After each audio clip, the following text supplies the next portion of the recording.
I absolutely love it down here, trainer Joe Sharp enthusiastically shared, capturing the spirit that fuels his drive at Kentucky Downs. After a blazing start to the meet, Sharp is aiming to build on his momentum and secure a second consecutive leading trainer title at this unique racing venue. But here's where it gets interesting. The way Sharp approaches entries and race selection at Kentucky Downs reveals a strategic flexibility that many might overlook. On the opening day of the meet, Sharp's horses made an immediate impact. Miwa claimed victory in a second-level allowance race, while Scattitude triumphed in an entry-level allowance event. Both wins were part of a strong day for jockey Jose Ortiz, who rode 4 winners on the card. Sharp and Ortiz nearly added a 5th win when Western Run finished a close second in the maiden race that wrapped up the day's action. Reflecting on the start, Sharp said, "It was a fantastic beginning. Everyone showed up ready to perform when it counted. We're feeling really positive this morning. It was just a great way to kick things off."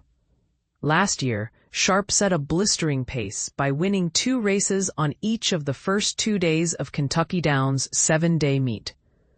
Although his success tapered off toward the end, his 6 wins were enough to tie for the training title alongside heavyweights Steve Asmussen and Brendan Walsh. To put it in perspective, Sharp started 28 horses during the meet, compared to Asmussen's 33 and Walsh's 39. With Walsh also leading in second-place finishes with 8.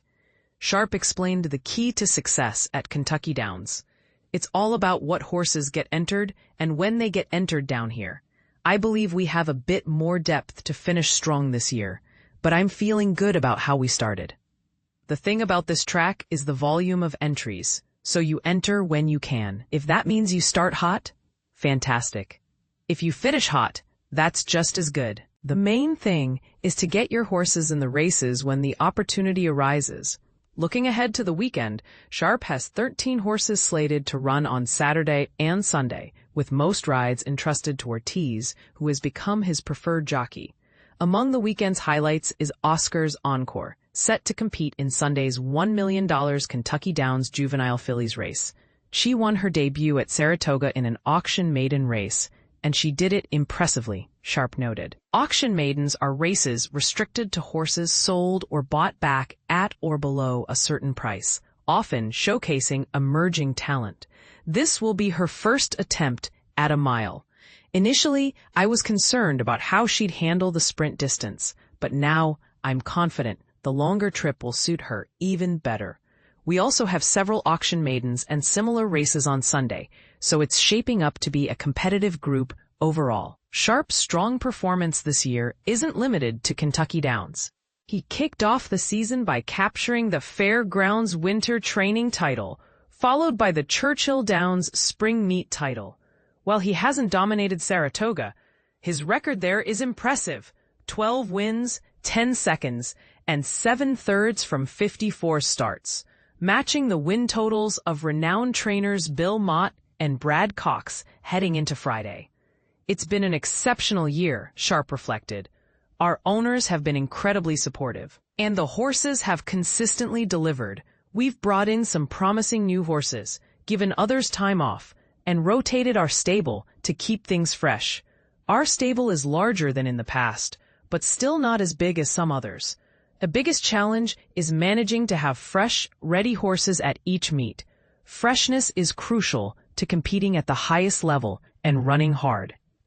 He continued, "Part of our job is learning to adapt quickly and then making smart decisions from there. We've been fortunate in getting horses entered when it counts. But honestly, that's not the biggest challenge.